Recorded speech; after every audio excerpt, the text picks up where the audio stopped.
ਓ ਚਾਚਾ ਓਏ ਤੂੰ ਕੰਗਣਾ ਨੂੰ ਕਿੱਧਰ ਲਈ ਫਿਰਦਾ ਸਵੇਰੇ ਸਵੇਰੇ ਆਏ ਕਿਵੇਂ ਸੀ ਮੈਨੂੰ ਕੰਮ ਦੱਸੋ ਤੁਸੀਂ ਨਾਲੇ ਮੇਰੀ ਗੱਲ ਸੁਣੋ ਵੀ ਬਾਲਾ ਨਾ ਨਾਲ ਚਾਚਾ ਇਹਦੇ ਰਿਹਾ ਕਰ ਇਹਦਾ ਵਿਚਾਰੀ ਦਾ ਪਹਿਲਾ ਔਖਾ ਉਹ ਪੁੱਤੀ ਔਖਾ ਕਾਦਾ ਓਏ ਨੇ ਉਧਰ ਜਾਣਾ ਗਾ ਇਹਨੂੰ ਲੰਘਣ ਨਹੀਂ ਦਿੰਦੇ ਉੱਥੋਂ ਘੇਰ ਲੈਂਦੇ ਨੇ ਕੋਈ ਸੈਲਫੀਆਂ ਲੈਣ ਲੱਗ ਜਾਂਦਾ ਕੋਈ ਕੁਛ ਲੈਣ ਲੱਗ ਜਾਂਦਾ ਤੂੰ ਐ ਕਰ ਪੁੱਤੇ ਇਹਨੂੰ ਛੱਡ ਕੇ ਆਉਣਾ ਉਧਰ ਹਿਮਾਚਲ ਚ ਲੈ ਚਾਚਾ ਤੇਰਾ ਤਾਂ ਜਮੀ ਸਰਿਆ ਪਿਆ ਗਾ ਇਹ ਕਿਵੇਂ ਜਾਊ ਛੱਡਣ ਭਲਾ ਇਹਦੇ ਨਾਲ ਮੇਰੀ ਗੱਲ ਸੁਣ ਤੂੰ ਉਧਰ ਚੰਨੀ ਨੂੰ ਕਹਿ ਦਿੰਦਾ ਹੋਰ ਨੂੰ ਕਹਿ ਦਿੰਦਾ ਇਹਨੂੰ ਥੋੜੀ ਜਾਣ दूंगी मैं कल्ले नहीं सिमो पहने ये हमारे साथ जाएगा हमको हमारे साथ केड़ा कोई खातर है उससे ठंडी ठंडी चीजें उसको पैक दे देना एक बड़ा भर के दूंगी उधर से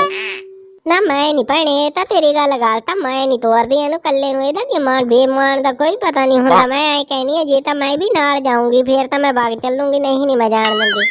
ओ पुत्त तू की करेंगी नाल असीं तिन्ने जाने जावांगे तड़के तुरांगे हत्थ नू छड्ड के मुड़ आवांगे पुत्त तू ना एवें बेचन ना मारिया कर